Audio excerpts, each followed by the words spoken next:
వీక్షకులకు స్వాగతం, నమస్కారం.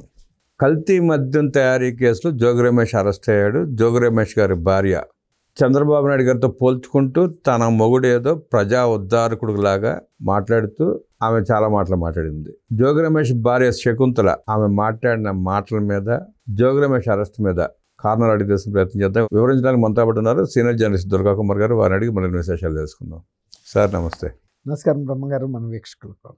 కల్తీ మద్యం తయారు చేసి జోగి రమేష్ ప్రజల ప్రాణాలతో ఆడుకుని కోట్ల రూపాయలు సంపాదించాడు. తన భర్త ఎలా సంపాదించాడో తెలిసిన భార్య అరెస్ట్ అయిన వెంటనే గగ్గోలు పెడుతూ ఆమె రకరకాలుగా మాట్లాడుతూ ఉంది. జోగి రమేష్ అరెస్ట్ని ఎట్లా చూస్తారు? జోగి రమేష్ భార్య మాటను ఎట్లా విశ్లేషిస్తారు? ముత్యాల ముగ్గు సినిమా మీరు పేరు వినే ఉంటారు కదా. ముత్యాల ముగ్గు రాఘగోపాల్ సూపర్ హిట్ సినిమాది. అది ఎప్పుడు రిలీజ్ అయిందండి? సుమారు 40 ఏళ్ళు పైన. 40 ఏళ్ళు అయింది కదా, ఈజీగా 40 పైనే అండి.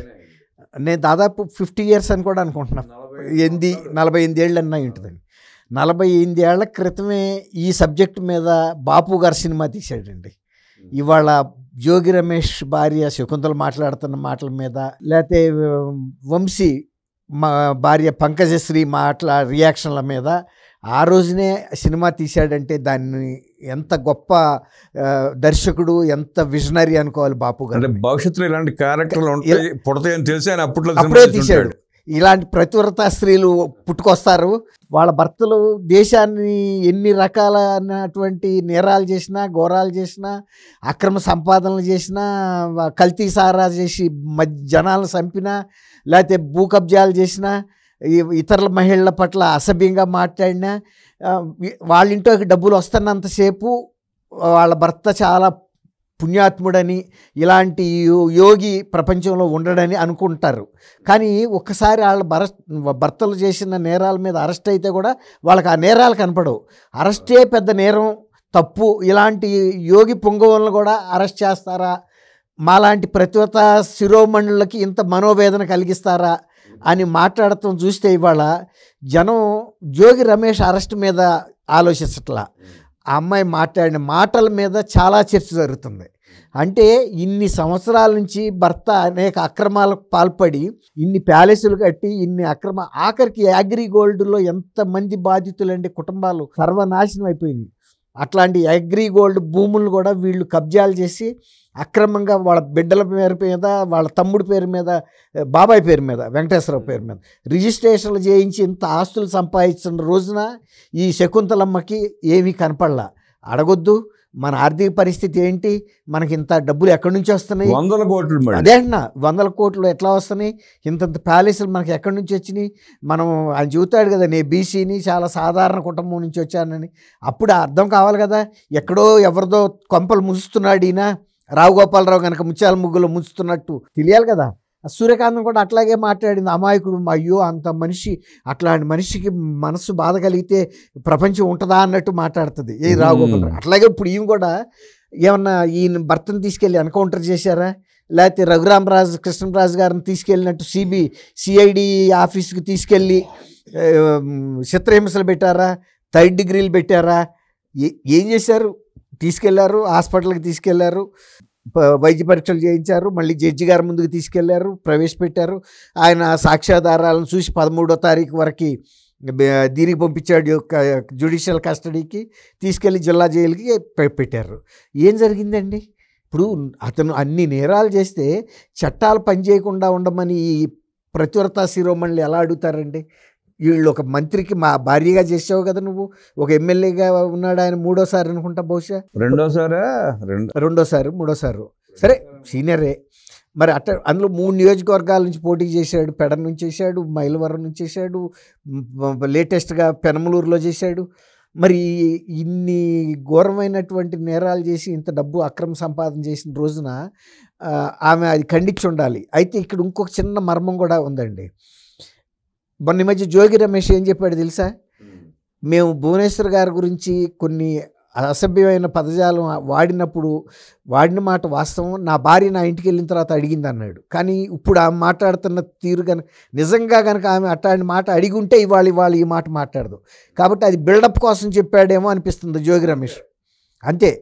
నిజంగా గనక ఆమెలో గనక అంత ఆలోచన పర్రాలు అయితే ఇవాళ కూడా ఈ మాట మాట్లాడదు. ఎందుకంటే నేరాలు చేసిన వాళ్ళు, ఘోరాలు చేసిన వాళ్ళు చట్టం తన పని తను చేసుకెళ్ళిపోద్ది అనేది అంటారు తప్ప, ఆ రోజున చంద్రబాబు నాయుడు గారు, మరి చంద్రబాబు నాయుడు గారిని అరెస్ట్ చేసినప్పుడు ఎన్ని హేళన మాటలు మాట్లాడాడు. అప్పుడేమన్నా ఈమె ఖండించిందా?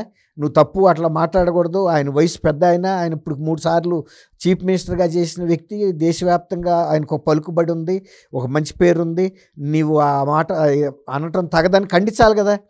మరి తర్వాత ఆయన ఇంటి మీద దాడికి వెళ్ళిన రోజు కూడా నువ్వు కూడా ఒక ఎమ్మెల్యేగా ఉండి అంత మాజీ ముఖ్యమంత్రి, ప్రతిపక్ష నాయకుడు హోదాలో ఉన్న ఆయన ఇంటి మీదకి ఇట్లాంటి లేఖి జనాన్ని వేసుకుని దాడికి వెళ్ళటం తగునా? అది మనకి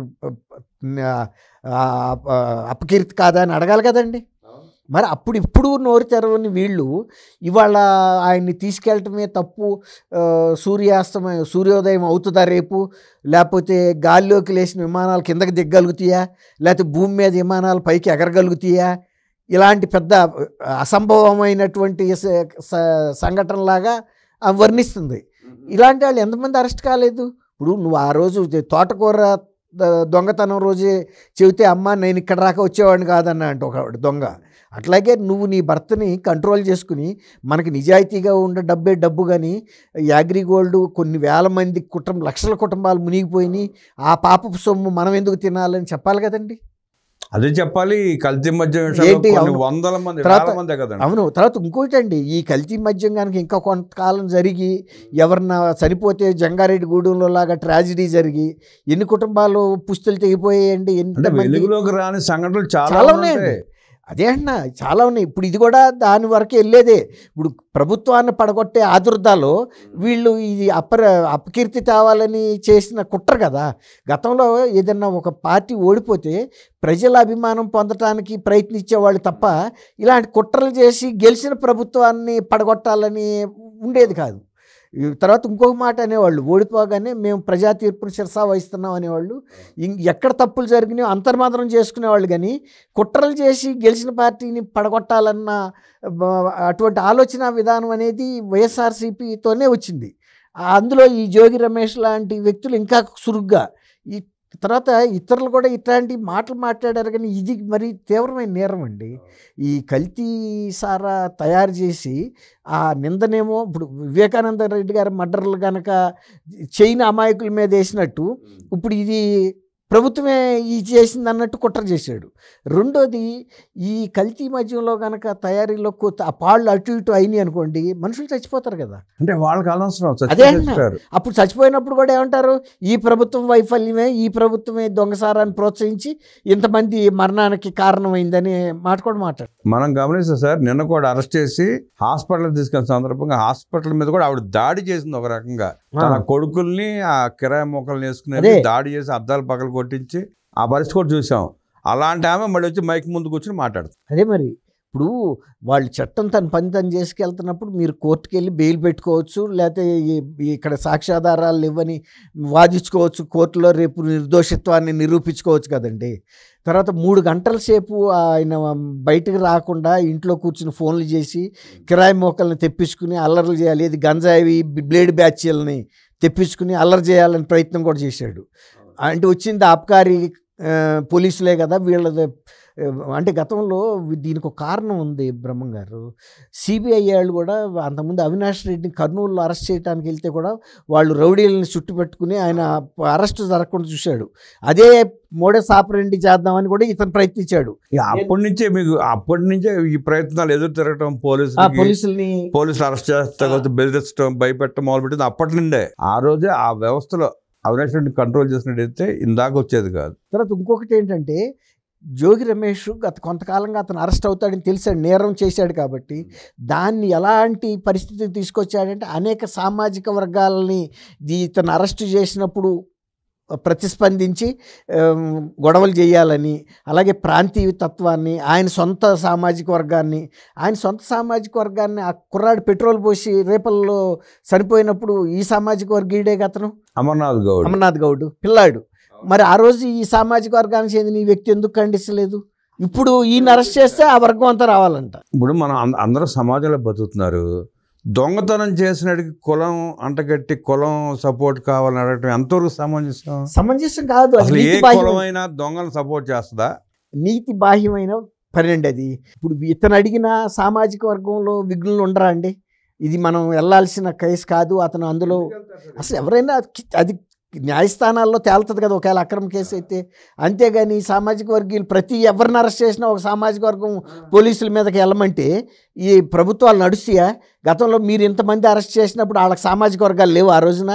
మరి చంద్రబాబు నాయుడు గారిని అరెస్ట్ చేసినప్పుడు ఆయనకి సామాజిక వర్గం లేదా?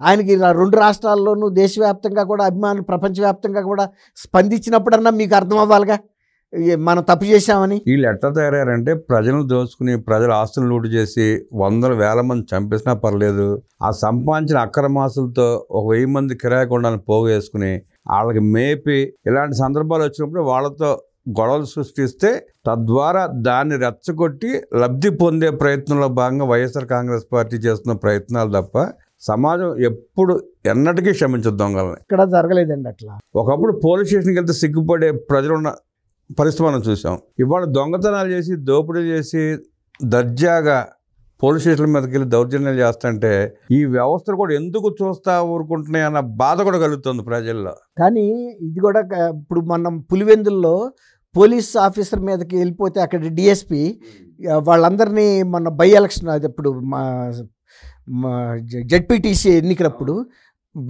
హెచ్చరించాడా లేదా? ఏదైనా కూడా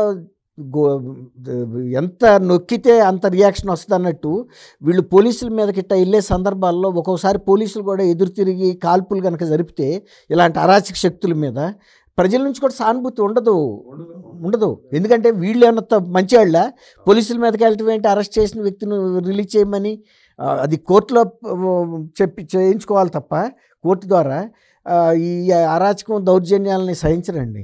అప్పుడు పంకజశ్రీ అని ఇతను వంశీ మిస్సెస్ కూడా వల్లభనేని వంశీ మిస్సెస్ మాట్లాడినప్పుడు కూడా ఆ అమ్మాయి అప్పుడు రాక ఎవరు ఆమె గురించి ఒక చిన్న మాట కూడా మాట్లాడలేదు. ఎప్పుడైతే తన భర్తని సమర్థిస్తా మాట్లాడిందో మహిళా సంఘాల వాళ్ళు, మహిళా నాయకులు, సామాజికవేత్తలు కూడా ఖండించారు. నువ్వు నీ భర్తని కంట్రోల్ చేసుకోలేకుండా ఇవాళ వచ్చావు నువ్వు అని. ఆ రోజు కనుక ఆ మాట మాట్లాడుంటే ఆ అమ్మాయికి సానుభూతి ఉండేది. అట్లా మన రాక వచ్చినప్పుడు స్పందించే ఈ ప్రతివ్రత శిరోమణులకి ప్రజల్లో సానుభూతి రాదు. బ్రహ్మంగా ఎట్లా వస్తుందండి? తప్పుని తప్పుగా ఖండించగలిగిన వాళ్ళకి వస్తుంది తప్ప దేశంలో అవినీతి అంతా చేయి, అక్రమాలు చేయి, హత్యలు చేయి, డబ్బు తీసుకొచ్చి మన ఇంట్లో పడేయి నిన్ను అరెస్ట్ చేసినప్పుడు మాత్రం మేము బజార్ ఎక్కి గడబెడ చేస్తాము లేకపోతే శోకాలు పెడతామంటే ఆ శోకాలు వినేవాడు ఎవడు ఉండడు. మీ గతంలో కూడా గుర్తుండే ఉంటుంది. జగన్మోహన్ రెడ్డి సిబిఐ అరెస్ట్ చేసిన రోజు కూడా భారతిరెడ్డి, షర్మిలారెడ్డి, విజయమ్మ, ఇంకొక ఆమె నలుగురు కలిసి వాళ్ళ పిన్నండి వైవి సుబ్బారెడ్డి గారు భార్యనా అక్కడ గవర్నర్ రాజ్భవన్ ముందు కూర్చున్నారు మీద చాలాసేపు కూర్చున్నారు. అవునండి. ఎవరు పట్టించుకోరండి. ఇప్పుడు తప్పు చేసిన వాళ్ళు అందరూ వచ్చి అరెస్ట్ చేస్తే రాజ్భవన్ ముందు కూర్చుంటే ఎవరు వస్తారండి? ఎందుకు వస్తారండి? ఎవరైనా చూసేవాళ్ళు కూడా ఏమనుకుంటారంటే ఆ ఫుట్పాత్ మీద కూర్చుంటే అడుక్కోవటానికి కూర్చున్నారేమో అనుకుంటారు తప్ప దీనికి అంత ప్రాధాన్యం ఎవరు ఇవ్వరండి. తప్పు చేయని వాళ్ళ తరపున రమ్మంటే వస్తారు కానీ తప్పు చేసిన వాళ్ళు ఎంత పెద్దవాళ్ళు అయినా కూడా రారు. దొంగతనాలు చేసి దోపిడీలు చేసి ప్రజల్ని హింసించి అడ్డగోలుగా రాష్ట్రాన్ని నాశనం చేసి ఇంకా తగుదనమ్మా అంట ఆ దోపిడీ కేసులు బయటపడతా ఉంటే వ్యవస్థలో వాళ్ళని శిక్షించే స్థాయికి తీసుకొస్తా ఉంటే అరెస్ట్ చేస్తే ఎదురు తిరగడం, ఇంకా దౌర్జన్యం చేయడం, అధికారం కోల్పోయినా కూడా వాళ్ళ చేష్టలు చూస్తా అంటే అసహ్యం వేస్తోంది. ప్రజలు చేదరించుకుంటున్నారు. వ్యవస్థలో ప్రభుత్వం కూడా అలాంటి వారి పట్ల కఠినమైన నిర్ణయాలు తీసుకుని శిక్షించారంటూ విశ్లేషించిన దుర్గా కుమార్ గారికి ధన్యవాదాలు తెలియజేస్తూ నమస్కారం.